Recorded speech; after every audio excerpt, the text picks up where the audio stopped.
Domenica 15 giugno, Santissima Trinità.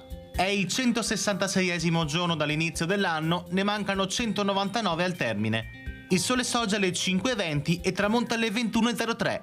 La luna tramonta alle 9:13.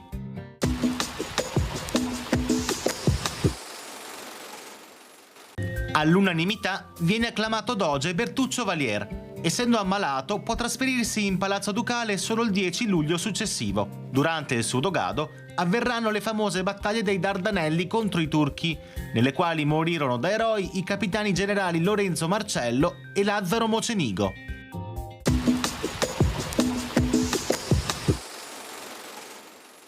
Le previsioni per domani. Tempo da variabile a instabile, con spazi di sereno alternati a nubi anche compatte ed estese. Specie dal pomeriggio sono attese precipitazioni, da sparse a temporaneamente piuttosto diffuse, con rovesci e temporali. Temperature massime in discreto calo, specie sull'entroterra. Temperature minime raggiunte a tarda sera, in contenuta diminuzione, salvo valori stazionari a nord-est.